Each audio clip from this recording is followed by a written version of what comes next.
শুরুতেই হেফজ বিভাগের ছাত্র আমাদের সুপ্রিয় ইয়াহিয়াকে আমি অনুরোধ করছি, ইয়াহিয়াকে আসো তুমি। কোরআনে করিম থেকে তেলাওয়াতের মাধ্যমে আজকের এই আয়োজনে শুরু হতে যাচ্ছে। আমাদের সামনে পবিত্র কোরআনের আয়াত থেকে তেলাওয়াত করবে অত্র মাদ্রাসার হিফজ বিভাগের ছাত্র ইয়াহিয়া।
ধন্যবাদ ইয়াহিয়াকে, খুবই সুন্দরভাবে কোরআনে কারীমের সূরাতুর রহমান থেকে তেলাওয়াত করেছে।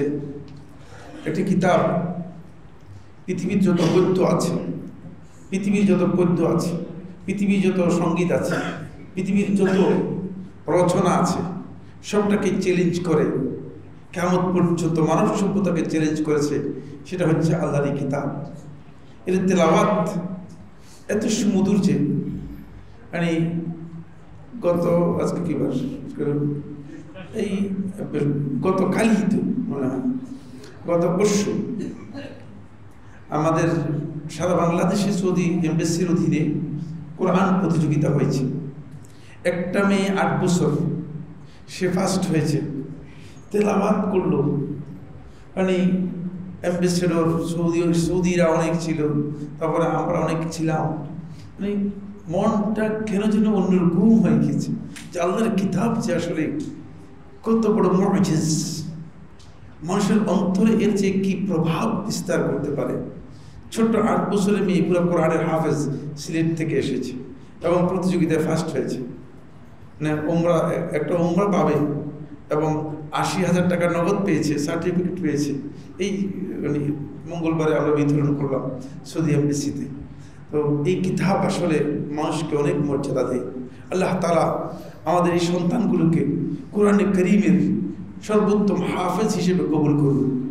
যারা কোরআনের আলফাজ শব্দগুলোকে হেফজ করেছে, কোরআনের হুকুমগুলোকে হেফজ করে, তাদের মধ্যে অন্তর্ভুক্ত করুন। আজকের আলোচ্য বিষয়ে আমরা যাচ্ছি। এই আলোচ্য বিষয়ে প্রথমে আমি খুব সংক্ষেপে কথা বলার জন্য অনুরোধ করব, যেহেতু আমাদের সময় ঘড়ির টাইম অনুযায়ী আমরা 50 বা 55 পর্যন্ত যেতে পারবো, এর বেশি আমরা যেতে পারবো না। তো সেদিকে লক্ষ্য রেখে আমাদের মাশায়েখরা আলোচনা করবেন। আমরা যে বিষয়টি রেখেছি দ্বীনি ইলম, দ্বীনি ইলমের গুরুত্বের উপর খুব সংক্ষেপে কিছু কথা আলোচনা করার জন্য আমি অনুরোধ করছি আমাদের সম্মানিত শেখ আব্দুল মুমিন ইবনে আব্দুল খালেক হাফিজাহুল্লাহ, মুদাররিস মাদ্রাসা মুহাম্মাদিয়া রাবিয়া যাত্রাবাড়ি, এবং আপনারা সবাই ছিলেন এই মসজিদের নিয়মিত খতিব। আসসালামু আলাইকুম ওয়া রাহমাতুল্লাহি ওয়া বারাকাতুহু। আলহামদুলিল্লাহি রাব্বিল আলামিন ওয়াস সালাতু ওয়াস সালামু আলা নাবিয়িনা মুহাম্মদ ওয়া আলা আলিহি ওয়া সাহবিহি আজমাইন ওয়া বা'দ। فقد قال الله سبحانه وتعالى قل هل يستوي الذين يعلمون والذين لا يعلمون وقال رسول الله صلى الله عليه وسلم ما اجتمع قوم في بيت من بيوت الله يتلون كتاب الله ويتدارسونه بينهم إلا نزلت عليهم السكينة। আলহামদুলিল্লাহ, যাবতীয় প্রশংসা ও তারিফ আল্লাহ তাআলার জন্য নিবেদিত। আলহামদুলিল্লাহ, দরুদ ও শান্তি বর্ষিত হোক নবী মুহাম্মদ রাসূলুল্লাহ সাল্লাল্লাহু আলাইহি ওয়াসাল্লামের উপর। অতঃপর আবু বকর as-সিদ্দিক রাদিয়াল্লাহু তাআলা আনহু জামে মসজিদ ও মাদ্রাসা কমপ্লেক্স কর্তৃক আয়োজিত আজকের যাকাত বিতরণ অনুষ্ঠানে উপস্থিত প্রবীণতম বিখ্যাত আলেম, আমাদের সকলেরই পরিচিত, আল্লাহ রাব্বুল আলামিন আমাদের সকলকেই উত্তম জাযায়ে খায়ের দান করুন। তো বড় কথা হলো যে আমি যে দ্বীন ইলমের গুরুত্ব সে বিষয় নিয়ে একেবারেই সংক্ষিপ্ত দু চারটি কথা বলবো। দ্বীন ইলম এটা সবথেকে গুরুত্বপূর্ণ বিষয়। এটা প্রত্যেকটা মানুষের জন্য, মুসলিম হিসেবে সকলের জন্য আবশ্যকীয় একটা বিষয়। কারণ দ্বীন ইলম যদি ভিতরে না থাকে তাহলে একজন মুসলিম হিসেবে যেমন তার পরিচয় সংকটে পড়ে, ঠিক তেমনি একজন মানুষ হিসেবে দ্বীনহীন মানুষ হিসেবে গড়ে ওঠে, যেটা আমাদের বর্তমান যুব সমাজ এর দিকে যদি আমরা লক্ষ্য করি তাহলে আমরা স্পষ্ট বুঝতে পারি। কারণ দ্বীন ইলম নাই বিধায় আমাদের যুব সমাজদের কাছে আজকে গান সহজ হয়েছে, মদ, বাদ্যযন্ত্র সব কিছুই সহজ হয়েছে, এই লিঙ্গ পরিবর্তনের বিষয়টাও নর্মালাইজেশন করা হয়েছে, এরকম বিভিন্ন বিষয় সহজ হয়েছে। একটি মাত্র কারণ, সেটা হলো দ্বীন ইলম ভিতরে নেই। আর আমাদের শিক্ষা কারিকুলামেও দ্বীন ইলম নেই। অনার্স মাস্টার্স কমপ্লিট করে যাবেন, তিনি কোরআন তিলাওয়াত জানেন না, হাদিসের পাতা কী জিনিস তিনি উপলব্ধি করেন না, বুঝতে পারেন না। অথচ মুহাম্মদ রাসূলুল্লাহ সাল্লাল্লাহু আলাইহি ওয়াসাল্লামের উপর আল্লাহ তাআলা প্রথম যে বিধানটা দিয়েছিলেন সেটি হলো ইকরা, ইয়া মুহাম্মদ ইকরা বিসমি রাব্বিকাল্লাযী খালাক। হে রাসূল, তুমি পড়ো যিনি তোমাকে সৃষ্টি করেছেন তার নাম। আরেকটি জিনিস সবথেকে গুরুত্বপূর্ণ বিষয়, যে আদম আলাইহিস সালাতু ওয়াস সালামকে যখন আল্লাহ তাআলা সৃষ্টি করলেন, ফেরেশতাদেরকে নিয়ে সিজদা দেওয়ার আগেই আল্লাহ রাব্বুল আলামিন ওয়াল্লামা আদামাল আসমাআ, আল্লাহ তাআলা আদম আলাইহিস সালাতু ওয়াস সালামকে কিছু নাম শিক্ষা দিলেন। অর্থাৎ জান্নাতি আদম আলাইহিস সালাতু ওয়াস সালামকে আল্লাহ তাআলা আগে শিক্ষিত করেছেন। তো প্রত্যেকটা নবীর প্রতি কিন্তু দ্বীন ইলম শিক্ষা অর্জন করাটা আবশ্যক করে দিয়েছিলেন আল্লাহ সুবহানাহু ওয়া তাআলা। তো বর্তমান জামানার জন্য সেটা আরও সবথেকে বেশি গুরুত্বপূর্ণ। আল্লাহ রাব্বুল আলামিন বলছেন, কুল হাল ইয়াস্তাবিল্লাযীনা ইয়ালামুনা ওয়াল্লাযীনা লা ইয়ালামুন। হে রাসূল, তুমি বলে দাও যে যারা জানে এবং যারা জানে না তারা কি সমান? অর্থাৎ যারা জানে, যারা দ্বীন ইলমের জ্ঞানী হয়েছেন, ইলম অর্জন করে আলেম হয়েছেন, এবং আবেদ, তারা কখনো সমান না।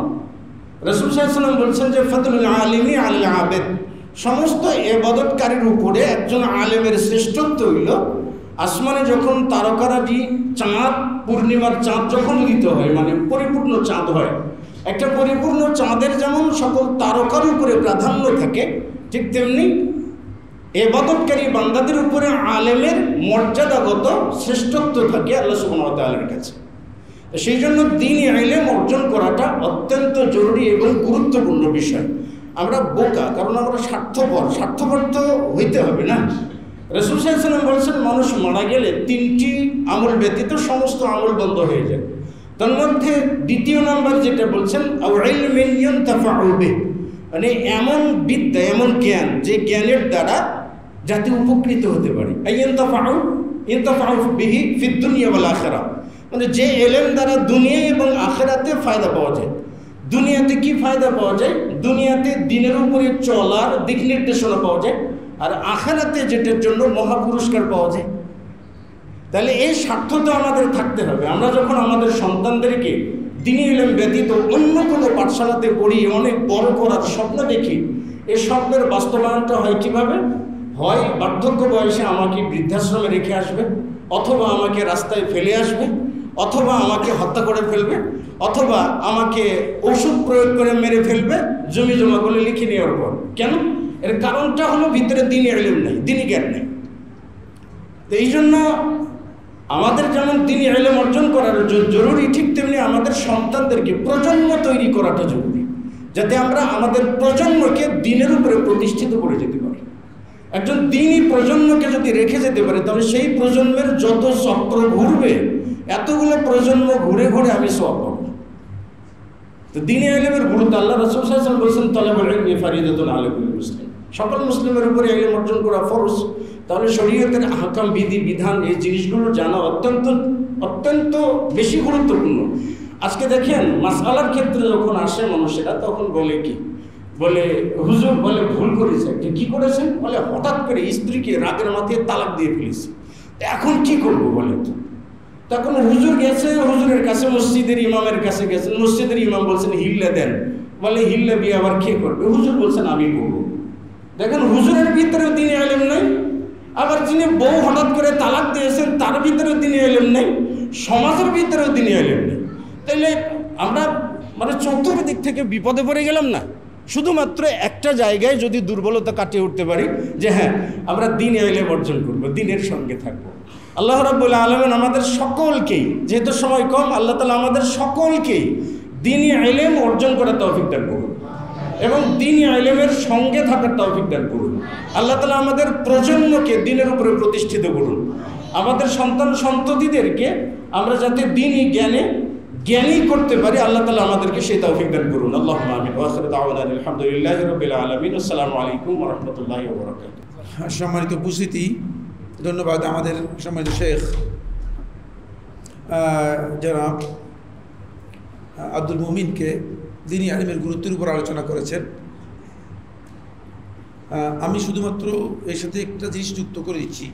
দ্বীনি ইলমের গুরুত্বটা মূলত আমাদের অনেকের মাইন্ডসেট এমন হয়ে গিয়েছে দ্বীনি ইলমটা শুধুমাত্র বাচ্চাদের জন্য দরকার, আমাদের কোনো দরকার নেই। আপনারা কি মনে করেন? বেশিরভাগ লোকেরই এটা মাইন্ডসেট হয়ে গিয়েছে যে বাচ্চারা পড়বে, এদেরই দরকার, আর আমাদের দরকার নেই। আসলে ব্যাপারটা এমন না। আর মহিলারা উপরে মনে করতেছে যে এটা বলা হচ্ছে বাচ্চাদের জন্য, আমাদের দরকার নেই, আমরা রান্না করব। আসলে কি ব্যাপারটা এমন কি না? না। আল্লাহর একজন বান্দাও যেহেতু তলাবুল ইলমি ফরিদাতুন আলা কুল্লি মুসলিম, প্রত্যেক মুসলিমের কথা বলা হয়েছে, সুতরাং আল্লাহর একজন বান্দাও এই ফরিদা থেকে, এই ফরজ থেকে বাদ পড়ার কোনো সুযোগ নেই।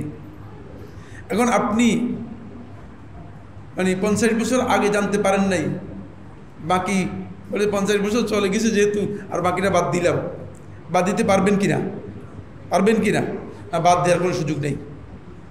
অবশ্যই চেষ্টা করতে হবে, অবশ্যই এই রাস্তায় বেরিয়ে আসতে হবে। মান খারাজা ফি তলাবিল ইলমি ফাহুয়া ফি সাবিলিল্লাহ।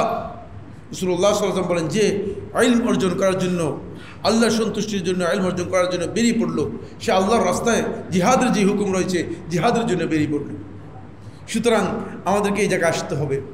এরপরের বিষয়টি, পয়েন্টটি যেটা, সেটা হচ্ছে আমরা গ্রুপ আলোচনা আজকের আরেকটি বিষয় আছে, সেটা হলো হিফজুল কোরআন। কোরআন হিফজ করা, এই বিষয়ের গুরুত্ব এবং এই বিষয়ে আমাদের জন্য কতটুকু প্রয়োজন এবং কাদের জন্য প্রয়োজন, এই বিষয় সম্পর্কে আমাদের সামনে সংক্ষেপে কথা পেশ করবেন আমাদের সম্মানিত ভাই ফজিলাতুল ডক্টর হারুন রশিদ হাফিজাহুল্লাহ তাআলা। সদ্য মদিনা ইউনিভার্সিটি থেকে, কুল্লিয়াতুল হাদিস থেকে পিএইচডি করে এসেছেন। আপনারা অনেকে হয়তো দেখেছেন যে মসজিদে নববীর খুতবা নিয়মিত অনুবাদ করতেন এবং মসজিদে নববীতে আলোচনা করতেন। তো আমি আমাদের এই সম্মানিত ভাইকে বলবো, হিফজুল কোরআন, কোরআন হিফজ করা, এটা আমাদের জন্য কতটুকু গুরুত্বপূর্ণ, আমাদের সন্তানদের জন্য কতটুকু গুরুত্বপূর্ণ, এবং আমাদের আসলে কোরআন হিফজ করার মধ্যে আমাদের কী মর্যাদা আছে, খুব সংক্ষেপে, যেহেতু সময় আমাদের খুব কম, খুব সংক্ষেপে আপনাদের সামনে তুলে ধরার জন্য আমি বিনীতভাবে অনুরোধ করছি। আসসালামু আলাইকুম ওয়া রাহমাতুল্লাহি ওয়া বারাকাতুহু। ইন্নাল হামদুলিল্লাহ নাহমাদুহু ওয়া নুসাল্লি আলা রাসূলিহিল কারীম, আম্মা বা'দ। আল্লাহ সুবহানাহু ওয়া তাআলার দরবারে প্রশংসা আদায় করছি, যিনি আমাদেরকে এত সুন্দর পরিবেশে, দ্বীনি পরিবেশে এই মসজিদে উপস্থিত হয়ে দ্বীনের কিছু কথা শোনার এবং বলার তৌফিক দান করেছেন। আলহামদুলিল্লাহ।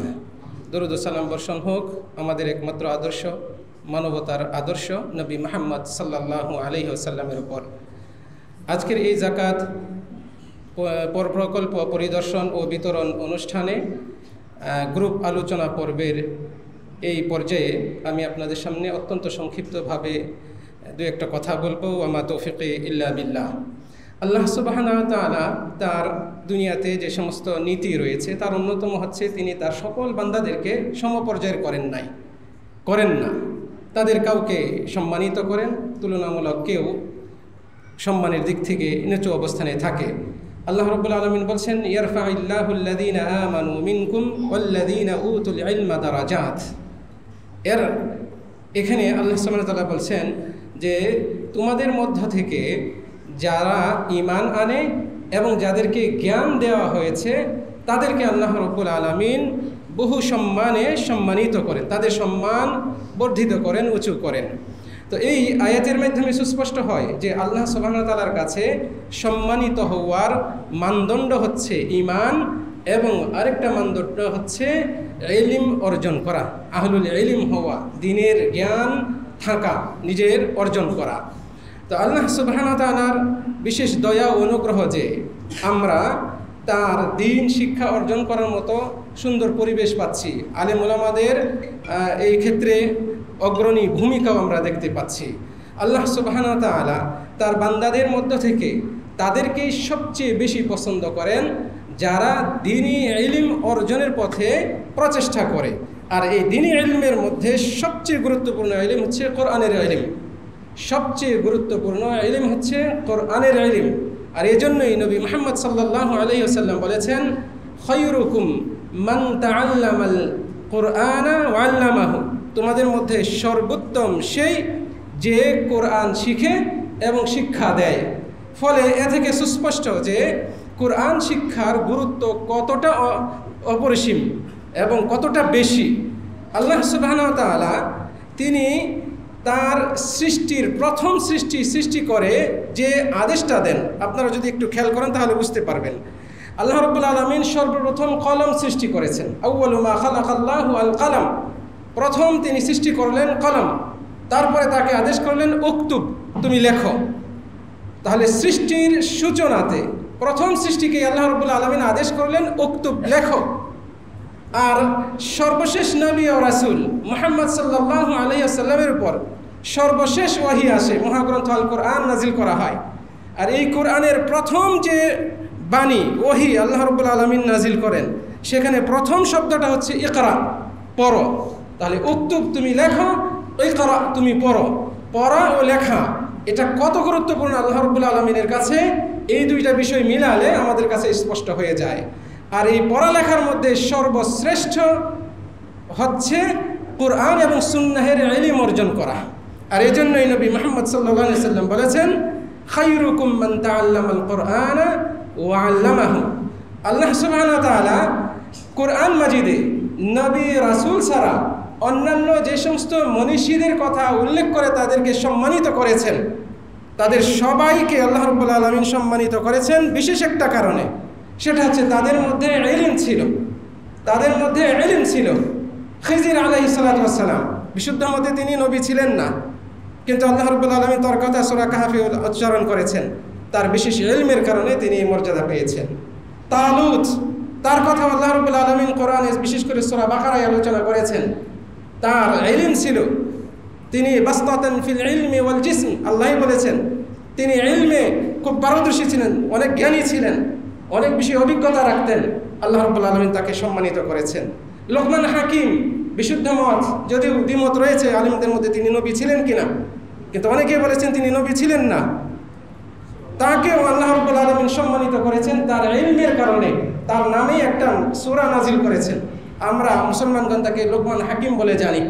তাহলে ইলমের কদর আল্লাহ রাব্বুল আলামিন করেছেন, এবং সেই ইলম হবে শরঈ ইলম। আর যারা শরঈ ইলম ধারণ করে, এই পথে যারা হাঁটে, ইলম অর্জনের জন্য যারা অগ্রসর হয়, তাদের জন্য জান্নাতের সুসংবাদ দেওয়া হয়েছে।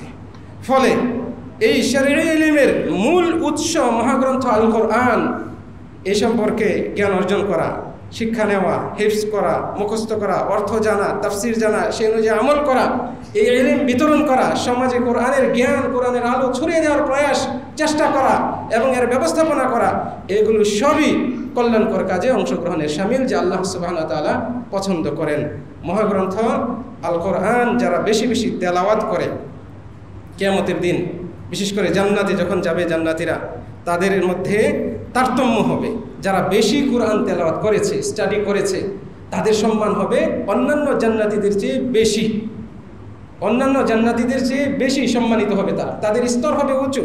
রাসূল সাল্লাল্লাহু আলাইহি ওয়াসাল্লাম বলছেন, ইকরা ওয়ারতাকি, তুমি কোরআন তেলাওয়াত করো আর উপরে উঠতে থাকো, মানে সম্মানের স্তরে উঠতে থাকো।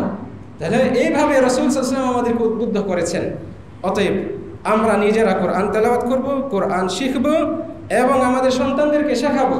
আমাদের পরিবেশে আশপাশে যারা রয়েছে তারাও যেন কোরআনের শিক্ষায়, কোরআনের আলোয় আলোকিত হয়, আমরা সেই চেষ্টা করব।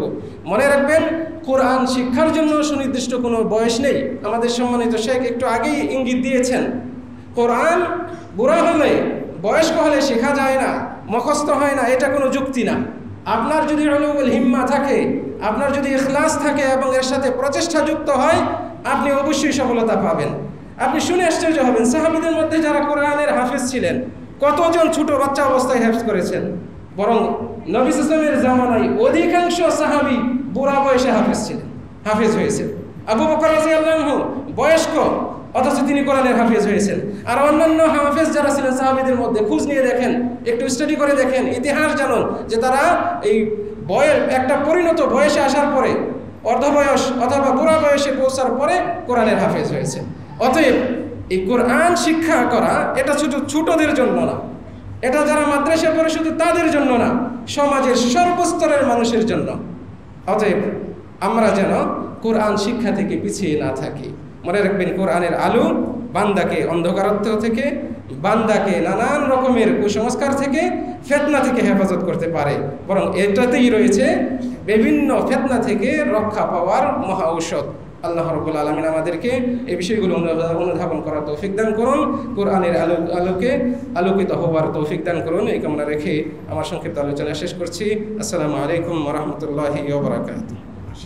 ধন্যবাদ আমাদের সম্মানিত শেখ ডক্টর হারুন রশিদ ত্রিশালী হাফেজাহুল্লাহকে অত্যন্ত গুরুত্বপূর্ণ কোরআন হিফজের উপর এবং কোরআনের জ্ঞান অর্জন করার উপর আমাদের সামনে দিক নির্দেশনা দিয়েছেন। সম্মানিত উপস্থিতি, আসলে কোরআনের মর্যাদা অপরিসীম। ফলে সলফে সালেহিনদের মধ্যে কেউ কেউ কথা বলেছেন, মা খাসরামান করা আল কোরআন, যে কোরআন পড়লে সে কোনোদিন ক্ষতিগ্রস্ত হবে না, কোনোদিন লোকসান হবে না তার। হাসান বসরি রহমতুল্লাহ বলেন, একটাই ব্যবসা, যে ব্যবসার মধ্যে কখনো লস বলতে কিছুই নেই, সেটা হচ্ছে কোরআন তেলাওয়াতের ব্যবসা। কারণ আপনি যদি, আপনার এই সন্তান যদি 10 বছর কোরআন তেলাওয়াত করে হেফজ করার জন্য, কিন্তু যদি 10 বছর পর সে হাফেজ না হয় বের হয়, তাহলে তার কোনো লস নাই। 10 বছর পর্যন্ত আল্লাহর কালাম তেলাওয়াত করেছে, 10 বছর সওয়াব সেই সন্তানও পাবে, আপনিও পাবেন। 10 বছরের পরিপূর্ণ সওয়াব পেয়ে যাবে। কারণ 10 বছর যে কোরআন তেলাওয়াত করলো, প্রত্যেকটা অক্ষরে 10 নেকি করে সে পেয়ে যাবে। সুতরাং আল্লাহর এই কিতাব তেলাওয়াতের মধ্যে কোনো ধরনের খাসারা নেই, কোনো ধরনের লোকসান নেই, কোনো ধরনের লস নেই। বরং আল্লাহর বান্দাদের জন্য আল্লাহর কিতাব মানুষের অন্তরকে আলোকিত করে দেয়, আলোকোজ্জ্বল করে দেয়। এই জন্য কোরআনের সাথে আমরা সম্পৃক্ত হব। আরেকটি কথা মনে পড়ে গেছে বলি, সেটা হলো এই, আমরা অনেকে মনে করতেছি যে ছোট বাচ্চাদের পক্ষেই সম্ভব কোরআন মুখস্থ করা, অন্যদের পক্ষে সম্ভব নয় মুখস্থ করা। আমাদের শেখ আব্দুল মোহসেন আব্বাদ, তাকে জিজ্ঞেস করা হয়েছে, ভাগ্যক্রমে 2 বছর এই শেখের কাছে সরাসরি আমি পড়তে পেরেছি এবং শেখ ডক্টর জাকারিয়াও সরাসরি পড়তে পেরেছেন। শেখ আব্দুল মোহসেন আব্বাদ তিনি, তাকে মসজিদে নববীর প্রশ্নের মধ্যে একজন বললেন যে, শেখ 40 বছর বা এর চেয়ে বেশি 50 বছর যাদের বয়স হয়ে গেছে, তাদের কোরআন হেফজ করা, কোরআন মুখস্থ করার মানে সম্ভব কিনা বা পারে কিনা? তখন শেখ বলেছেন যে, তুমি যার সাথে কথা বলতেছো সে 40 বছর পরে কোরআন মুখস্থ করেছে। সুতরাং আমাদের 40-এর পরে এখন অনেকেরই সময় আছে। অনেকেরই সময় আছে, কোরআনের সাথে যুক্ত হন, কোরআন মুখস্থ করার জন্য চেষ্টা করেন। আমার একটা স্টাডি রয়েছে এই বিষয়ের উপর। যদি কোনো ব্যক্তি শুধুমাত্র দুটি আয়াত করে, তেলাওয়াত করে, তাহলে তার 17 বছর 2 মাস 17 দিন সময় লাগবে কোরআন মুখস্থ করতে। পুরা কোরআন 2টি আয়াত করে মুখস্থ করতে। হাঁটতে হাঁটতে আপনি 2টি আয়াত মুখস্থ করতে পারেন, দোকানে বসে আপনি দুটি আয়াত মুখস্থ করতে পারেন, আপনি কথা বলতে বলতে 2টি আয়াত মুখস্থ করতে পারেন, প্রত্যেক দিন ফজরের নামাজের পরে বসে 2টি আয়াত মুখস্থ করতে পারেন। বোঝা গেল যে আপনার ইন্টেনশন এখনও তৈরি হয়নি, আর আপনার সংকল্প এখনও তৈরি হয়নি কোরআন মুখস্থ করার জন্য। আমি আপনাকে বিনয়ের সাথে অনুরোধ করবো, কোরআনের সাথে নিজেকে যুক্ত করুন। আপনার সন্তানকে দিয়ে আপনি মনে করতেছেন যে সন্তানের জন্যই শুধু কোরআন দরকার, আমার জন্য দরকার নেই। না, আপনি ভুল করেছেন। উপরে বোনেরা যারা আছেন আপনাদেরকেও বলছি, কোরআন তিলাওয়াতের সাথে যুক্ত হবেন। এই জন্য সাহাবায়ে কেরামদের মধ্যে আব্দুল্লাহ ইবনে মাসউদ রাদিয়াল্লাহু বর্ণনা করেন, তিনি বলেন যে ঘরের মধ্যে কোরআন তিলাওয়াত করা হয় থাকে, সেই ঘরে কোনোদিন কোনো অবস্থাতে শয়তান থাকতে পারে না, সেই করে কোনোদিন জিনের আসর করতে পারে না, এবং সেই করে কোনোদিন কোনো অবস্থায় আল্লাহর বান্দাগণ কোনো ধরনের ক্ষতির মুখোমুখি হতে পারে না, যেহেতু আল্লাহর কিতাব হচ্ছে সবসময় আল্লাহ তাআলার রহমত নিয়ে আসে। এই জন্য আমরা আমাদের ঘরগুলোকে কোরআন দিয়ে পরিপূর্ণ করার জন্য চেষ্টা করি। আল্লাহ তাআলা তৌফিক দান করুন। সম্মানিত উপস্থিতি, এই পর্যায়ে আমাদের সামনে যে বিষয়টি নিয়ে আলোচনা করবে সেটা হচ্ছে এই, আমরা আজকে যে শিক্ষা ব্যবস্থা আছে, একটা শিক্ষা আছে মাদ্রাসা শিক্ষা। আমাদের এখানে আজকে মাদ্রাসা শিক্ষা চালু করা হয়েছে। মাদ্রাসা শিক্ষার মধ্যে আসলে বিভিন্ন ধরনের শিক্ষা, বিভিন্নমুখী শিক্ষা রয়েছে। কোন ধরনের শিক্ষা আসলে উপযোগী, আপনার সন্তানকে কোন ধরনের শিক্ষা দিলে সেই সন্তান সুসন্তান হবে, সে সন্তান সত্যিকার ভালো সন্তান হবে, মাদ্রাসার শিক্ষার উপর মোটামুটি খুব সংক্ষেপে, যেহেতু এটা আসলে একটা বড় আলোচ্য বিষয়, খুব সংক্ষেপে আমাদের সামনে অত্যন্ত মূল্যবান বক্তব্য নিয়ে আসবেন আমাদের সম্মানিত শেখ ফজিলাতুল শেখ ডক্টর আব্দুল আল কাফি হাফিজাহুল্লাহ তাআলা। ফালিয়াতাফাদ্দাল মাশকুরা। আসসালামু আলাইকুম ওয়া রাহমাতুল্লাহি ওয়া বারাকাতুহু। আলহামদুলিল্লাহি রাব্বিল আলামিন ওয়াসসালাতু ওয়াসসালামু আলা রাসূলিল কারীম, আম্মা বা'দ। আবু বকর রাদিয়াল্লাহু আনহু মসজিদ এবং মাদ্রাসা কমপ্লেক্সের আজকের এই প্রোগ্রামের উপস্থিত সম্মানিত আলোচকগণ, বিশিষ্ট ওলামায়ে ইকরাম এবং উপস্থিত সুধীমণ্ডলী, সময় খুবই কম, এজন্য আমি বিষয়ের দিকে খুব বেশি যাচ্ছি না, 2-1টা কথা বলে শেষ করব। কোরআনের বিষয়টা বিশেষভাবে আলোচনা হয়েছে, আমি একটা বিষয় শুধু বলি। আমাদের সালাফরা, আমরা যেহেতু, আমি এই কারণে বলছি, একটু আত্মসমালোচনা করব, কিছু মনে করবেন না। আমরা যেহেতু এখানে আমাদের বাচ্চারা আছে এবং বেশিরভাগই আমার মনে হয় অভিভাবক, আপনারা অভিভাবক হয়তোবা, এই জন্য বলছি জানার জন্য। আমাদের সালাফরা কাউকে আলেম বানাতে হলে তারা প্রথমে কোরআনটা মুখস্থ করাতেন। কোরআন মুখস্থ না হলে অন্য কোনো ইলম শিক্ষা দিতেন না, এমন অনেক প্রমাণ আছে। ওনারা আগে নিশ্চিত হতেন যে কোরআন মুখস্থ করেছে কিনা, তারপর তখন হাদিস মুখস্থ করার অনুমতি দিতেন। আমি দেখুন তারা কোথায় ছিলেন আর আমরা বাস্তবতায় কোথায় আছি। আপনি এখনও সৌদি আরবের আলেমদেরকে যদি আমরা দেখি, আমার মনে হয় 100% বললেও ভুল হবে না, সবাই কিন্তু কোরআনের হাফেজ। এটা বাস্তব বিষয়, কারণ ওনারা বুঝতে পেরেছেন যে আলেম হতে হলে আগে আমাকে কোরআনের হাফেজ হতে হবে। আমি যখন কোরআন হেফজ করব তখন যে আমাকে বোঝে হেফজ করতে হবে সেটা না, বুঝবে আস্তে আস্তে, কোরআনের জ্ঞান অর্জন করবে, কিন্তু হেফজটা খুব গুরুত্বপূর্ণ বিষয়। এজন্য অধিকাংশ ওলামায়ে কেরাম আমরা দেখেছি যে তারা কোরআনের হাফেজ। আর এই জন্যই কিন্তু যখন কথা বলেন ওনারা, একটার পর একটা আয়াত কিন্তু আসতে থাকে। আপনারা আরবি আলোচনাগুলো আমাদের শায়েখদের শুনবেন, তখন দেখবেন তাদের আলোচনা এবং আমাদের আলোচনার পার্থক্যগুলো। একটার পর একটা কোরআন আয়াত কীভাবে আসে, কীভাবে সম্ভব হয়েছে, মুখস্থ করেছেন, হেফজ করেছেন। আর শুধু হেফজ না, আমাদের মতো যে হাফেজ বানালাম 3 বছরে, তারপর হাই স্কুলে দিয়ে দিলাম বা মাদ্রাসায় দিয়ে দিলাম, তারপর আর নাই কোরআনের সাথে সংযোগ, এটা না। কোরআনকে তারা নিয়মিত চর্চা করেন। এই যে কিছুদিন আগে মারা গেলেন মুফতি আম, ওনার ব্যাপারে আমি জানি না যে এই তথ্যটা কতটুকু, যে উনি প্রতি 3 দিন একবার করে কোরআন খতম করতেন। যদি সত্য হয়ে থাকে তাহলে চিন্তা করেছেন প্রতি 3 দিন একবার করে কোরআন খতম করা। এমনিতে কি ওনার আলোচনায় কোরআনের আয়াত আসতেই থাকতো? এত সহজ না কিন্তু এই জিনিসটা। এই জন্য আলেম হতে হলে এটা খুবই গুরুত্বপূর্ণ একটা বিষয়। আমাদের দেশের প্রেক্ষাপটে কিন্তু একটু ভিন্নতা আপনি দেখবেন আলেমদের। আপনি যদি জিজ্ঞেস করেন, এমনি আমি উদাহরণস্বরূপ বলছি, ফেসবুকে জিজ্ঞেস করেন যে আমাদের দেশের বড় আলেমকে কে বাংলা ভাষাভাষী, অথবা ChatGPT-কে জিজ্ঞেস করেন, যাদের নাম আসবে আপনি দেখবেন অধিকাংশ কোরআনের হাফেজ না। আমি ছোটো করছি না, আত্মসমালোচনা করছি যে আমাদের কোন জায়গাগুলোতে সংশোধন হওয়া দরকার। এই জন্য কিন্তু আমাদের আলোচনার মধ্যে অধিকাংশ আজে বাজে কথা বেশি। আমাকে একজন, আমাদের ওখানে একজন আছেন খুব বইপ্রিয় মানুষ, তো ওনার ঘরে বই ভর্তি হয়েছে, ইসলামী বই। উনি আমাকে একদিন বলছেন যে সৌদি আরবের আলেমদের লেখা বইগুলো যেগুলো অনুবাদ হয়েছে, ওই বইগুলো একটু কিছু তোমার কাছে থাকলে দিও বা নিয়ে আসার চেষ্টা করি, আমার খুব ভালো লাগে। ওনার কাছে কিন্তু বইয়ে ভর্তি, বাট কেন উনি বলছেন যে ওই বইগুলোর মধ্যে কেন যেন একটা মানে আমি অনুভব করি যে খাঁটি জিনিসটা আছে। আর আমাদের দেশের যতই জ্ঞানগর্ভমূলক বই হোক, কেন যেন ওখানে কিছুটা মানে গন্ধ পায়, যে স্বার্থের গন্ধ পায়, বিভিন্ন দিক থেকে হোক না কেন। এটা আমি আমাদের নিজেদের কথাই বলতেছি, বাইরের শিক্ষবিদাত যারা করে তাদের কথা তো বলছি না। তাহলে খেয়াল করে দেখুন, অনুভব করতে পেরেছেন এটা কী কারণে সম্ভব হয়েছে। এই যে কোরআন এবং সুন্নাহ হেফজ করা, কিন্তু এটা কিন্তু ইলমের অন্যতম একটা গুরুত্বপূর্ণ দিক, হেফজ, মুখস্থ। কারণ আমি যদি মুখস্থ না করতে পারি, আমি ইলমকে ধরে রাখবো কী করে? এই জন্য কোরআন হোক, হাদিস হোক, এটা মুখস্থ জিনিসটা অত্যন্ত গুরুত্বপূর্ণ একটা বিষয়। এই জন্য আমাদের উচিত হবে আমাদের সন্তানদেরকে, যারা আমরা আলেম বানাতে চাই, কোরআনের হিফজের প্রতি গুরুত্ব দেওয়া, এবং আমাদের যাদের এক্ষেত্রে অসম্পূর্ণতা আছে সেগুলো সংশোধন করার চেষ্টা করা, এটা একটা বিষয়। আর দ্বিতীয় যে বিষয়টি, সেটি হচ্ছে মাদ্রাসা শিক্ষা। আমরা কিন্তু এখন কিন্তু আলহামদুলিল্লাহ মাদ্রাসা শিক্ষার গুরুত্ব আস্তে আস্তে আলহামদুলিল্লাহ আমরা বুঝতেছি। আগে যেমনটা ছিল, মাদ্রাসা শিক্ষার প্রতি একটা নেতিবাচক ধারণা ছিল, এখন কিন্তু আলহামদুলিল্লাহ ইতিবাচক হয়েছে, আলহামদুলিল্লাহ।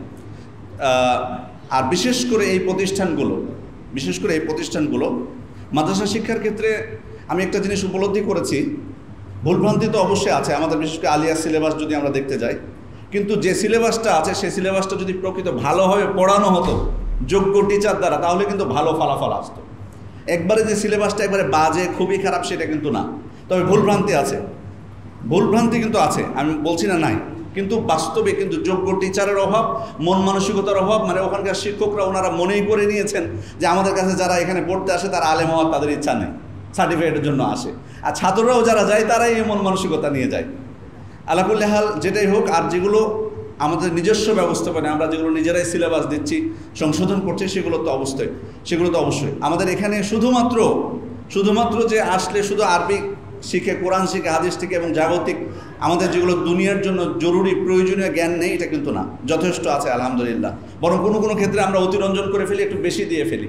এই জন্য মাদ্রাসা শিক্ষিত করতে আমাদের সন্তানদেরকে কোনো অসুবিধা নেই। আপনাদের প্রতি উদাত্ত আহ্বান জানাবো যে আসুন আমরা নিজেদেরকে সংশোধন করি, নিয়তকে পরিবর্তন করি, ভালো করার চেষ্টা করি, এবং আমাদের সন্তানদেরকে। এবং আরেকটা বিষয় শেষ বলে রাখি, যে সন্তানকে শুধুমাত্র, যেটা আমাদের সম্মানিত শাইখ বলছিলেন, যে তাকে আমি শিখালাম, বড় আলেম করলাম, এটাই শুধুমাত্র আমার গর্বের বিষয় না। কারণ আমার মতো তো থাকতে হবে, যেটুকু ফরজে আইন সেটুকু তো আমাকে অর্জন করতে হবে।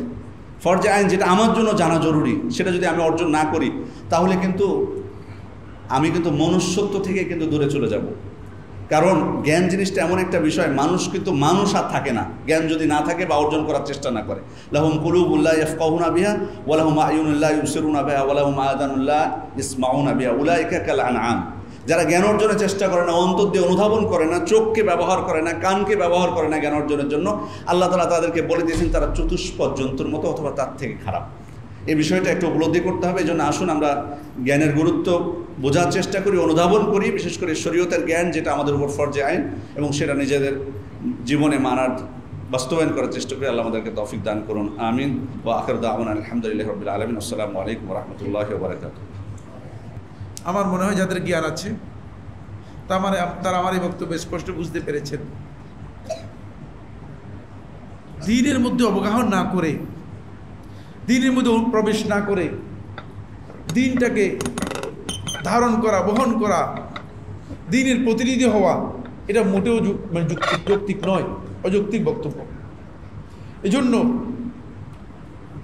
মাদ্রাসা যত প্রতিষ্ঠা হবে, ততই ইসলামের জ্ঞান সম্প্রসারিত হবে, ততই দ্বীনের জ্ঞান বৃদ্ধি পাবে, ততই এমন একটা জিল, এমন একটা প্রজন্ম, এমন একটি নেশন তৈরি হবে যারা সত্যিকার আল্লাহর ভয় করে এবং যারা সত্যিকার দুনিয়ার আমানতদারিতা রক্ষা করতে পারবে। অন্যথায় কোনোটাই হবে না, আসলে শুধুমাত্র মুখের বুলি হবে, বড় বড় বুলি হবে, আর কিছু হবে না। যাই হোক, এই প্রতিষ্ঠান মূলত একটি পরিকল্পনাকে সামনে রেখে প্রতিষ্ঠা করা হয়েছে। এর অন্যতম পরিকল্পনা হচ্ছে, প্রতিষ্ঠান নাই এই এলাকায়, মাদ্রাসা নেই, আছে, তারপরেও কেন? এর কারণ হচ্ছে, যেই পরিকল্পনাকে সামনে রাখা হয়েছে সেটা হচ্ছে এই, যাতে করে বিশুদ্ধ আকীদা এবং স্বচ্ছ জ্ঞান নিয়ে এমন এক দল আলেম বের হতে পারে, এমন একটা জিল বা প্রজন্ম বের হতে পারে যারা সমাজকে আলোকিত করবে। যে ব্যক্তি জ্ঞানের দিক থেকে বিশুদ্ধ জ্ঞান অর্জন করতে পারে নাই, আকীদার দিক থেকে যে ব্যক্তি পথভ্রষ্ট আকীদা নিয়ে বেরিয়ে এসেছে, সে কোনোদিন সমাজকে আলোকিত করতে পারবে না। সে বরং আরও বেশি বিভ্রান্তি মানুষের মধ্যে বৃদ্ধি করবে। এই জন্যই মূলত এই প্রতিষ্ঠানের এই অগ্রযাত্রা, এই প্রতিষ্ঠানের যাত্রা শুরু হয়েছে। আমি আপনাদের সবাইকে, এলাকাবাসীকে অনুরোধ করব, আপনাদের সন্তানদেরকে, আপনাদের পোষ্য যারা আছে, আপনাদের আত্মীয় যারা আছে, বন্ধুবান্ধবদের ছেলে মেয়ে যারা আছে, এদেরকে আপনারা এই প্রতিষ্ঠানে যুক্ত করুন। দেখবেন ইনশাআল্লাহ তাআলা আপনার সন্তান আপনার জন্য কিয়ামতের দিন গনিমত হবে, নেয়ামত হবে। আর মাদ্রাসা শিক্ষার বিভিন্ন ধারার মধ্যে এই শিক্ষাটি হচ্ছে ওই শিক্ষা, যে শিক্ষার মাধ্যমে প্রথমেই আকীদাকে বিশুদ্ধ করার কাজ হয়। আমি আর কথা বাড়াবো না, সময় যেহেতু কম। আমাদের সামনে আছেন আমাদের সকলেরই সম্মানিত ব্যক্তি, সর্বজন শ্রদ্ধেয় ফজিলাতুল উস্তাদ ডক্টর আবু বকর মোহাম্মদ জাকারিয়া। তিনি আজকের এই আলোচনায় আমরা 3টা পয়েন্ট এনেছিলাম। এই 3টি পয়েন্টের মধ্যে প্রথম যে পয়েন্টটা ইলম, দ্বীনি ইলম, এখানে একটা কনফিউশন তৈরি করতেছে। বলছে যে ইলম হচ্ছে অ্যাবসুলেট, অ্যাবসুলেট তো আমরা বুঝেন। সুতরাং আপনি ইলমকে কেন তাকিদ করতেছেন, কেন এটাকে নির্দিষ্ট করে দিচ্ছেন দ্বীনি ইলম বলতেছেন, দ্বীনি ইলম না। সূরা ফাতিরের 27 নম্বর আয়াতের মধ্যে যেটা আল্লাহ তাআলা বলেছেন, ইন্নামা ইয়াখশাল্লাহ মিন ইবাদিল উলামা, এখানে বিজ্ঞানীদেরকে বোঝানো হয়েছে। আল্লাহকে বিজ্ঞানীরাই তো একমাত্র ভয় করতে পারে। সুতরাং ইলমের যে ব্যাখ্যাটুকু দিয়ে আজকে মানুষদেরকে পথভ্রষ্ট করা হচ্ছে, এই বিষয় সম্পর্কে কিছু ধারণা আপনাদেরকে দেবেন। আসলে কোনটা ইলম, কোনটা অর্জন করার জন্য আল্লাহ তাআলা আমাদেরকে বলেছেন। দ্বিতীয় হচ্ছে যে বিষয়টি, সেটা হলো এই যে আমরা কিভাবে সহজভাবে আমাদের সন্তানদেরকে কোরআনের হাফেজ তৈরি করতে পারি, এই বিষয়ের উপর কিছু দিক নির্দেশনা দিবেন। পাশাপাশি আমাদের জন্য কিছু নসিহা, যেগুলো আমাদের জীবনের জন্য প্রয়োজন, সেই নসিহা দিবেন। আজকের এই বিষয়গুলো 3টি বিষয় আমাদের সামনে ইনশাআল্লাহ তাআলা সলাতের আগে এখনও কিছু সময় আছে। আমান শেখ তার এই মূল্যবান বক্তব্য পেশ করবেন। ফালিয়াতাফাদ্দাল মাশকুরা, জাযাকুল্লাহু খাইরান। قال الله عز وجل إنما يخشى الله من عباده العلماء وقال النبي صلى الله عليه وسلم طلب العلم فريضة على كل مسلم. الحمد لله ইলমের আলোচনা চলছে, কোন ইলমটা অর্জন করতে হবে সেটাই বলা হচ্ছে। আসলে ইলম কোনটা অর্জন করতে হবে এটা বোঝার জন্য বেশি দূর যাওয়া লাগে না। যদি আমরা জানি যে দুনিয়াতে যত আলো এসেছে সব নবীদের মাধ্যমে এসেছে, নবীরা না থাকলে সবই অন্ধকার হয়ে যেত। নবীদের আলো পত্রিকা নিয়ে এসেছে, তাদের দ্বারা হেদায়েত প্রাপ্ত হচ্ছে সজগৎ। আল্লাহ তাআলা কোরআনে কারীম বলেছেন, যখন আমাদের পিতা আদমকে দুনিয়াতে পাঠিয়ে দিলেন তখন বলেছেন, ইম্মা ইয়াতিয়ান্নাকুম মিন্নি হুদান ফামান তাবিআ হুদায়া ফালা খাউফুন আলাইহিম ওয়া লা হুম ইয়াহজানুন। তোমাদের কাছে আমার পক্ষ থেকে হেদায়েত যাবে, যে হেদায়েতের অনুসরণ করবে কোনো ভয় নাই, কোনো পেরেশানি নাই। আবার এই জান্নাতে নিয়ে আসবে, ওই জান্নাতে যেতে হবে, এটা আমাদের চরম লক্ষ্য, পরম লক্ষ্য। জান্নাতে যাওয়া ছাড়া কোনো পথ নাই। অন্য কোনো গেলে জাহান্নামে যেতে হবে, অন্য কোথাও যেতে চাই। তো জান্নাতে যেতে চান, আল্লাহর দেয়া হেদায়েতটা নিতে হবে। নবীরা যে ইলমটা নিয়ে এসেছেন, যে হেদায়েতটা নিয়ে এসেছেন হচ্ছে দ্বীন। রাসূলুল্লাহ সাল্লাল্লাহু আলাইহি ওয়াসাল্লাম এটাকে উল্লেখ করেছেন এইভাবে, আল্লাহ তাআলা আমাকে যে হেদায়েত ও দ্বীন নিয়ে এসেছেন তার উদাহরণ হচ্ছে এমন কিছু বৃষ্টির মতো, যেগুলি এমন জায়গায় পড়েছে যেগুলি সংরক্ষণ করেছে, পানি ফল দিয়েছে। আবার এমন জায়গায় পড়েছে পানি সংরক্ষণ করেছে, ফল দেয় নাই। আবার এমন জায়গায় পড়েছে কিছু জায়গায় যেখানে পানিও সংরক্ষণ করে নাই, ফলও দেয়নি। দুনিয়ার মানুষের 3 শ্রেণী। রাসূল এর উদাহরণ দিয়ে বললেন, আল্লাহ আমাকে যে হেদায়েত দিয়েছেন, যে অনুসরণ করেছে সে ব্যক্তি হেদায়েতে ইলম এবং দ্বীন এগুলি অনুসরণ করতে পেরেছে। যে ব্যক্তি আমার এই ইলমের দিকে চোখ তুলে তাকায়নি সে হেদায়েত পায়নি। বিশ্বের তাবৎ দেশগুলির দিকে তাকান, ইউরোপ, আমেরিকা বা অন্য দেশগুলো, তারা দাবি করে তারা বিভিন্ন জিনিসে খুবই উন্নতি করেছে, কিন্তু যে জিনিসটা হারিয়েছে তা হচ্ছে আল্লাহর সাথে সম্পর্কটা হারিয়েছে। রবের সাথে সম্পর্ক তৈরি করতে পারে নাই। রবের সাথে সম্পর্ক যে ইলম তৈরি করে না সে ইলম নবীদের ইলম না। এই জন্য মুহাম্মদুর রাসূলুল্লাহ সাল্লাল্লাহু আলাইহি ওয়াসাল্লাম তিনি আশ্রয় চাইতেন, আল্লাহুম্মা ইন্নী আউযু বিকা মিন ইলমিন লা ইয়ানফা। আল্লাহ এমন ইলম থেকে আপনার কাছে আশ্রয় চাই যে ইলম কোনো কাজে লাগে না, যে ইলম কোনো কাজে লাগে না। জাহিলি যুগে কি জন্য তাদেরকে জাহিলি বলা হয়েছে? কবিতাতে তারা সেরা। আজও তাদের কবিতা পড়ানো হয় আরবি শিক্ষার জন্য। আরবির মতো বিদ্যা তাদের কবিতা এখনো কেউ রচনা করতে পারে না তাদের মতো। তারপরে তারা জাহিলি জাহেল কেমন হইল বলেন তো? সেই জন্য যে তাদের কাছে আল্লাহর দ্বীনের ইলম ছিল না, শরিয়ত ছিল না, দ্বীন ছিল না, আল্লাহর বাণী ছিল না। আল্লাহর বাণী থেকে তারা হেদায়েত দিতে পারে না। আল্লাহর বাণী রাসূলের হাদিস থেকে যারা হেদায়েত দিতে পারে না তারা মুহতাদি হইতে পারে না, হেদায়েত প্রাপ্ত না তারা। সুতরাং জগতের বুকে যত ভালো কোরআন এবং সুন্নাহর উপর নির্ভরশীল, এর বাইরে কোনো চিন্তা করতে পারবেন না। যে ব্যক্তি কোরআন এবং সুন্নাহ যত বেশি পড়বে তত বেশি হেদায়েত প্রাপ্ত হবে, তত বেশি আল্লাহকে ভয় করবে। আল্লাহর ভয় আসাটা, জানা ভয় যেটাকে বলে, খাশিয়া এটাকে বলে, যে আমি যাকে ভয় করছি তাকে চিনি, তাকে জানি, এই ভয়টার নাম হচ্ছে খাশিয়া। সাধারণ ভয় হলো খাউফ। বিশেষ ভয় হচ্ছে আল্লাহকে জেনে যে তিনি কেমন সত্তা, তিনি কেমন আযাব দিতে পারেন, কেমন শাস্তি দিতে পারেন, তার থেকে পালানোর কোনো পথ নাই। এটা যার অন্তরের ভিতরে একবার ঢুকে গেছে সেই ব্যক্তি সত্যিকার অর্থে আল্লাহকে ভয় করতে পেরেছে। মুহাম্মদুর রাসূলুল্লাহ সাল্লাল্লাহু আলাইহি ওয়াসাল্লাম আ'লামুকুম বিল্লাহ ওয়া আখশাকুম, তোমাদের মধ্যে বেশি জানি এই জন্য বেশি ভয় করি। যে ইলম আপনাকে আল্লাহর খাশিয়ার দিকে নিয়ে যাবে না সে ইলম কোনো ইলম হতে পারে না। এই ইলম যদি ইলম হইতো ইবলিস আলেম হয়ে যাইতো। ইবলিস আবু জাহাল আলেম বলা হতো, আবু জাহাল বলা হতো না তাকে। শাইখুল ইসলাম ইবনে তাইমিয়া রাহমাতুল্লাহ আলাইহি বলতেন, দুনিয়ার বুকে যে সমস্ত শ্রেণী দুনিয়াকে ধ্বংস করেছে এর মধ্যে একটি হচ্ছে নাসফুল ইলম, কিছু জানা।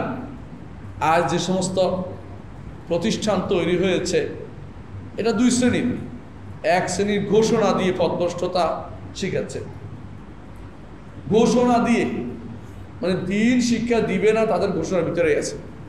আরেক শ্রেণী আমাদেরকে অর্ধ আলেম তৈরি করতেছে।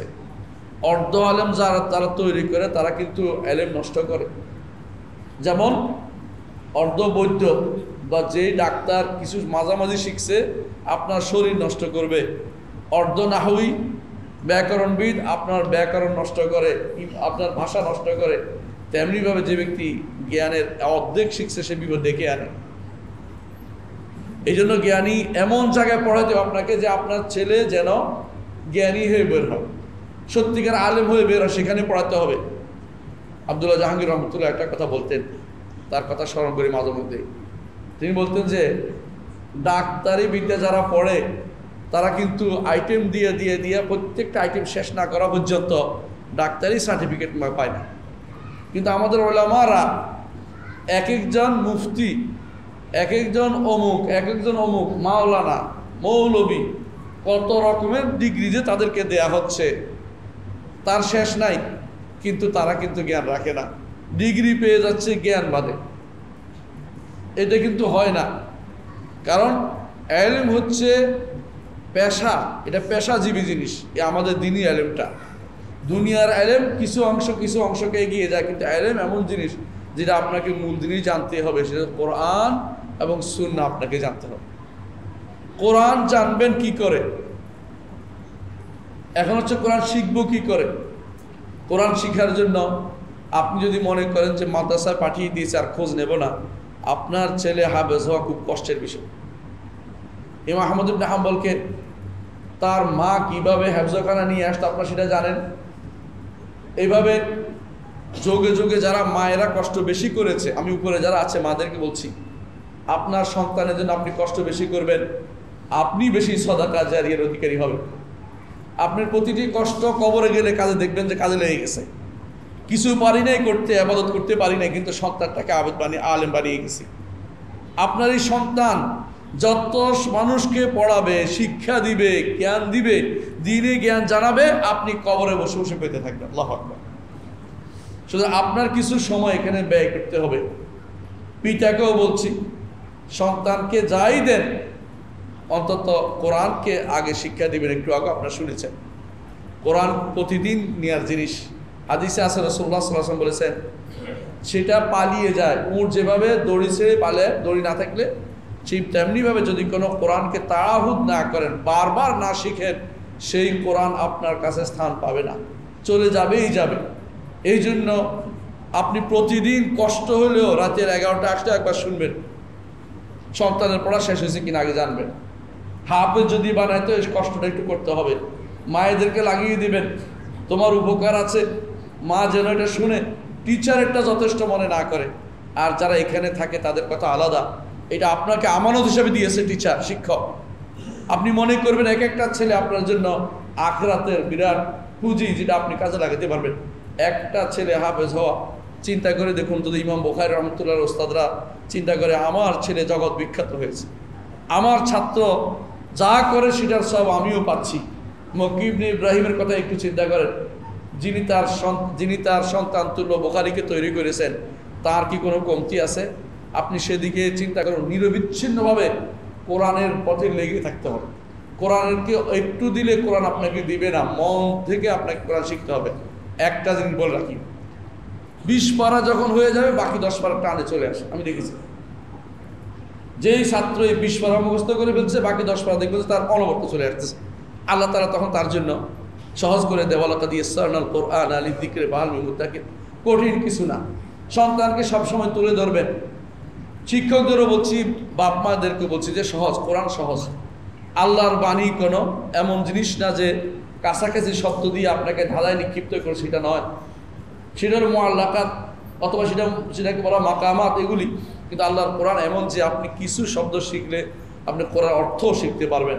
এই জন্য কোরআনকে যত দ্রুত সম্ভব অন্তরে আপনার স্থান দেওয়ার চেষ্টা করুন।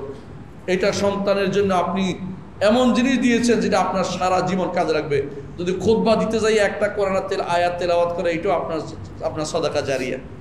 সাদাকা জারিয়া বন্ধ হচ্ছে না। আলেম তৈরি করলে 3 দিকের সাদাকা জারিয়া। আলেম আপনার জন্য দোয়াও করবেন এক সন্তান হিসেবে, কোরআন আলেম দিলেও চর্চাগুলো সব হবে, আর নিজেও সে অনবরত দান করছে। টাকা শুধু দান নয়, অনবরত বিলাচ্ছে, যেখানে সেখানে দান সেটা দিতে পারবে। ওয়াকানজুল লা তাখাফু আলাইহি লিসান খাফিফাল হামলি হাইথুমা কুনতা। এমন এক ভান্ডার সরে নিতে পারে না, যেখানে যান সেখানে আপনার সাথে আছে, আপনি সেখানে দিতে পারবেন, বোঝা বইতে হয় না। আমাদের শেখ মোহাম্মদ বিন সালেহ আল উসাইমিনকে যদি দেখতেন, ঠিক না মানুষটা, কিন্তু যেখানে যায় সেখানে রাসূলুল্লাহ সাল্লাল্লাহু আলাইহি ওয়াসাল্লাম যেভাবে আব্দুল্লাহ ইবনে মাসউদকে বলেছিলেন যে কুনাইফুন মুলি ইলমান, এই ভান্ডার পুরোটা ইলমে ভর্তি। ছোট হতে পারে কিন্তু ইলমে ভর্তি। এদের সম্মান আল্লাহ কালে কালে দিয়েছে। এই জন্য আপনার সন্তানকে আলেম বানানোর চেষ্টা আপনি লেগে থাকবেন। শয়তান যেন তার পিছে লাগতে না পারে, আপনাকে অবশ্যই খেয়াল রাখতে হবে। আপনার সবার উচিত 3 নম্বর যে কথাটি আমাকে বলতে তা হচ্ছে এই প্রতিষ্ঠানগুলোর প্রয়োজনীয়তা কি। প্রিয় ভাইরা, এমন অনেক প্রতিষ্ঠান আছে হাফেজ হয়, পরবর্তী তার সম্মান রক্ষা করতে পারে না, কারণ সে আকীদা ও মানহাজে বিভ্রান্ত। এরপরে তাদের দ্বারা আরও ক্ষতির কারণ বেশি হয়। তারা আকীদাও বুঝে না, মানহাজও বুঝে না। আমাদের এই প্রতিষ্ঠানগুলোর বড় বৈশিষ্ট্য হচ্ছে বিশুদ্ধ আকীদা ও মানহাজ নিয়ে সন্তানদের তৈরি করবে। এইটা আপনি হাতে গোনা কিছু প্রতিষ্ঠান ছাড়া কোথাও পাবেন না। এইটা বেশি গুরুত্ব দেওয়া দরকার। আপনি যদি কোনো হাফেজ বানালেন, পরবর্তী ছেলে আল্লাহর সাথে শিরিক করে ফেললো, এমন লোক হইল, তাহলে আপনার কোনো লাভ হইল না। হাফেজ হইয়াও তো কাফের মুশরিক হয়ে যেতে পারে। অনেক সময় হাফেজ অনেক সারা জীবন হাদিস পড়াইছে, আকীদা নষ্ট, আপনি এতে কি করবেন? মানহাজ নষ্ট, আপনি কি করবেন? বেদাত করতেছে, আপনি এতে কি করবেন? এই জন্য এখান থেকে পড়লে আপনি এমন পিওর এলেমের অধিকারী হতে পারবে, আপনি আপনার সন্তানরা, সেটা খুবই গুরুত্বপূর্ণ বিষয়। আপনার সন্তানের ভবিষ্যতের জন্য, আপনার ভবিষ্যতের খুবই দরকার। এই জন্য প্রিয় ভাই, আমি আমার কথা দীর্ঘ করবো, আমি একটু অনুরোধ জানাবো যে এইখানে আপনি যদি কোনো কেবল সন্তানকে নিয়েও আসেন, এটাও আপনার জন্য আখিরাতের পাথেয়, আখিরাতের পাথেয়। যে আপনি রাসূলুল্লাহ সাল্লাল্লাহু আলাইহি ওয়াসাল্লাম যেটা বলেছেন, মান সালাকা তরিকান, এমন একটি পথ দেখিয়েছেন যেই পথে কেউ যদি চলে, যেখানে ইলম অর্জন করা যায়, আল্লাহ তার জন্য জান্নাতের পথ সহজ করে দিবেন। তো জান্নাতের পথ যাওয়া যেহেতু আমাদের মূল উদ্দেশ্য, দুনিয়ার এত ইলম অর্জন করার কোনো দরকার নেই, এত জ্ঞান অর্জন করার দরকার নেই। সামান্য একটু ফ্লেভার দিবেন, কোরআন এবং সুন্নাহ যথেষ্ট নয়। এই ফ্লেভার অনেক ক্ষতি করে। এই ফ্লেভার কি ক্ষতি করে? অহংকারী বানিয়ে দেয়, অহংকারী বানিয়ে দেয়। এই ফ্লেভারের কারণে হক আর নিতে পারে না। আপনি জানেন যে সালফে সালিহিন বলতেন, বিশেষ করে সাহাবা ইকরাম থেকে একটা কথা স্পষ্ট সাব্যস্ত, তারা বলতেন, তাফাক্কাহু ক্বাবলা আন তুসাওয়াদু, নেতা হয়ে যাওয়ার আগে ইলম অর্জন কর, নেতা হয়ে যাওয়ার আগে ইলম অর্জন কর। আজকের দিনে বড় সমস্যা হচ্ছে, নেতা হওয়ার পরে ইলম অর্জন আর করে না, নেতা হওয়ার জন্য ইলম অর্জন করে। এটা দুটোই খারাপ। ইলম অর্জন করতে হবে আল্লাহকে খুশি করার জন্য, আল্লাহকে জানার জন্য। আল্লাহকে জানতে হলে যে ইলমটা, এটা দরকার। এখন হয়ে গেছে দুইটা, একটা হচ্ছে নেতা হওয়ার জন্য কেউ পড়ে, কেউ চাকরির জন্য পড়ে, কেউ বিভিন্ন আলেম বলার জন্য পড়ে, কিন্তু আল্লাহকে খুশি করার জন্য, লিল্লাহ লিল্লাহ, আল্লাহর জন্য, আল্লাহকে খুশি করার জন্য কেউ ইলম অর্জন করে না। এতে করে অসুবিধা হচ্ছে কি, হঠাৎ করে সে হয়তো তার প্রাপ্ত জিনিস পেয়ে গেছে, নেতা হয়ে গেছে। এই নেতা হওয়ার পরে দেখা যাবে যে সে আর ইলম অর্জন করতে পারতেছে না। কেন পারে না বলেন তো? এক নম্বর কারণ হচ্ছে, এখন সে অহংকারী হয়ে যায়। আর যে ব্যক্তি অহংকারী হয় তাকে আল্লাহ ইলম দেন না। ইলমের জন্য অবশ্যই নিজেকে বিনয় করে তুলতে হয়। বিনয় করে না তুললে আল্লাহ ইলম দিবে না। অহংকার আল্লাহর সিফাত। যতক্ষণ পর্যন্ত আল্লাহর কাছে কায়ম মনোবাক্যে আপনি ইলম না চাইবেন, আল্লাহ আপনাকে দ্বীনের জ্ঞান দিবে না। কোনো ব্যক্তিকে আপনি, এটা আল্লাহর বিশেষ, আল ইলমু নূরুন ওয়া নূরুল্লাহি লা ইউতা লিআসি, ইলম হচ্ছে আলো, অপরাধীকে আল্লাহ ইলম দিতে চায় না, খারাপ জায়গায় থাকতে চায় না। এটা দুনিয়ার ইলম হতে পারে, আল্লাহর যে বিদ্যা খারাপ জায়গায় থাকে না, সেখান থেকে উঠে যায়। বহু মানুষকে দেখেছি ছাত্র জীবনে যাদের সাথে প্রতিযোগিতা করতে চাইতাম যে এর মতো এত বড় বেশি পারে, দেখা গেছে কিছুদিন পরে তারাই নিচে নেমে গেছে, কারণ গুনার মধ্যে লিপ্ত হয়েছে, গুনার মধ্যে লিপ্ত হয়েছে। মনে রাখবেন, ইলম দিয়ে নিজের দুনিয়া পাওয়ার চিন্তা করবেন না।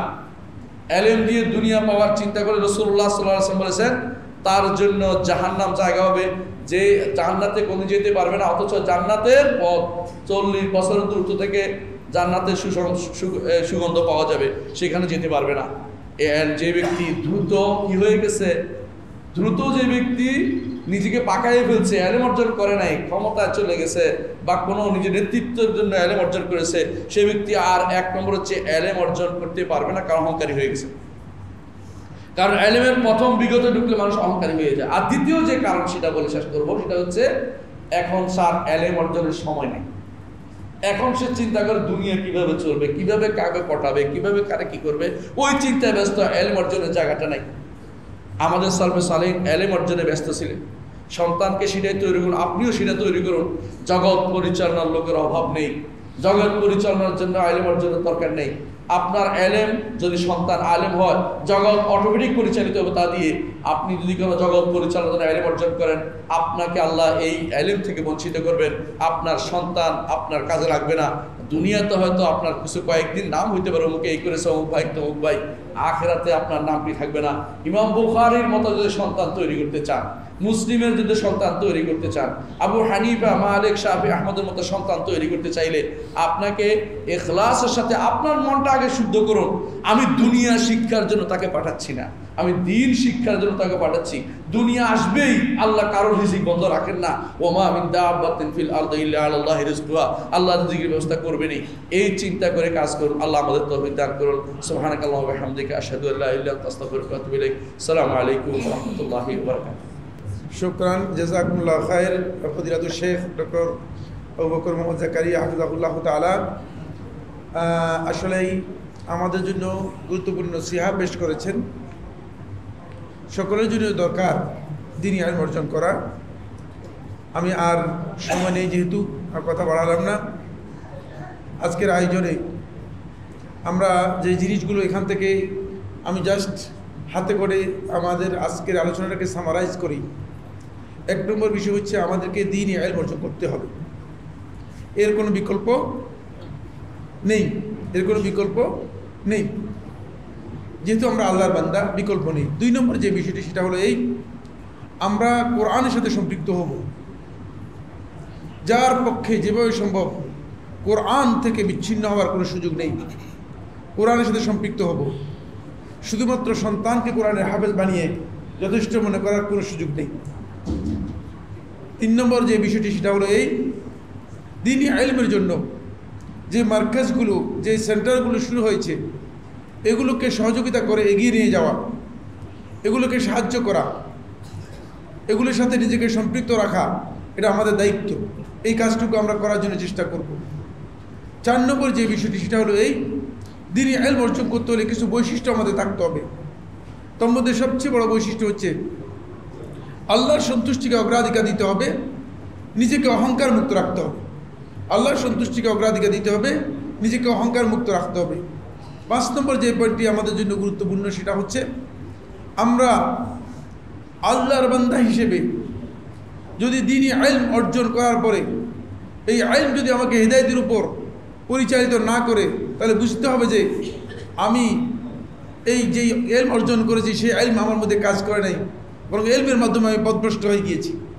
এই জন্য আমার সন্তানকে এমন একটা পরিবেশে, এমন একটা জায়গায় আমার সন্তানকে দ্বীনি ইলমের জ্ঞান দিতে হবে যেখানে সে দ্বীনি ইলম অর্জন করলে হেদায়েত ভ্রষ্ট হবে না, রাস্তা হারিয়ে ফেলবে না, আকীদা এবং মানহাজ নষ্ট হবে না, বরং আকীদা এবং মানহাজ ঠিক থাকবে, সহি জ্ঞান অর্জন করতে পারবে। তার মধ্যে আল্লাহ ভয়ে, আল্লাহ ভীতি তার মধ্যে আসবে। আর একমাত্র আলেমরাই আল্লাহ রাব্বুল আলামিনকে ভয় করতে পারে, কারণ আল্লাহ তাআলার পরিচয় আলেমরা ছাড়া আর কেউ লাভ করতে পারে না ঠিক মতো। আল্লাহ রাব্বুল আলামিন আমাদের সবাইকে এই কথাগুলো উপলব্ধি করার, বুঝার এবং এগুলো অনুযায়ী নিজেদের জীবনে আমল করার তৌফিক দান করুন। আর উপরে যে সমস্ত মায়েরা রয়েছেন তাদের জন্য 2টি কথা বলবো। 1 নম্বর বিষয় হচ্ছে দুনিয়ার যত কাজ আছে সবগুলো কাজের আগে আপনি মনে করবেন যে আমার একটা গুরুত্বপূর্ণ কাজ আছে, সেটা হচ্ছে আল্লাহর কোরআন থেকে বিচ্ছিন্ন হবেন না, অন্তপক্ষে একবার হলেও দিনে আল্লাহর কোরআনের সাথে নিজের সম্পর্ক রাখবেন। 2 নম্বর হচ্ছে সন্তানকে মানুষ করার জন্য, সন্তানকে সত্যিকার আলেম বানানোর জন্য, সন্তানকে সবচেয়ে ভালো মানুষ তৈরি করার জন্য মায়ের চেয়ে বড় ভূমিকা আর কেউ পালন করতে পারে না। এখানে এই আলোচনা এসেছে, ইমাম আহমদ ইবনে হাম্বলের কথা এসেছে, ইমাম মালিক রহমতুল্লাহর কথা এসেছে, ইমাম আবু হানিফা রহমতুল্লাহর কথা এসেছে, ইমাম শাফি রহমতুল্লাহর কথা এসেছে। এদের সবাইকে এই পৃথিবীর মানুষ জানে, এই পৃথিবীর মানুষ সবাইকে এদেরকে সম্মান করে, সবাইকে তৈরি করেছে তাদের মা, তাদের মা, তাদের মা। সুতরাং মায়েরা যদি সত্যিকারভাবে এতটুকু সংকল্প করেন যে আমি চাই আমার এই সন্তানকে বিশ্বসেরা আলেম তৈরি করব, আপনি চেষ্টা করলে, আপনি ইচ্ছা করেন, আপনি কথা মনে করেন না যে আল্লাহ তাআলা আপনার সন্তানকে বিশ্বসেরা করতে পারবে না। আল্লাহ তাআলা করার ক্ষমতা রাখেন। ফলে এক ব্যক্তি আল্লাহর কাছে জান্নাত চাচ্ছিলেন, রাসূলুল্লাহ সাল্লাল্লাহু আলাইহি ওয়াসাল্লাম বলে দিলেন আল্লাহর কাছে জান্নাত চাও তো ফিরদাউসুল আ'লা চাও, সবচেয়ে ভালোটা চাও। সুতরাং আপনিও আপনার সন্তানের ব্যাপারে চাইবেন যে আমার সন্তানটা একজন ভালো সন্তান উপনীত হোক। আল্লাহ তাআলা আমাদের সবাইকে কবুল করুন। হাযা সুবহানাকা আল্লাহুম্মা বিহামদিকা আশহাদু আল্লা ইলাহা ইল্লা আনতা আস্তাগফিরুকা ওয়া আতুবু ইলাইক। ওয়াসসালামু আলাইকুম ওয়া রাহমাতুল্লাহি ওয়া বারাকাতুহু।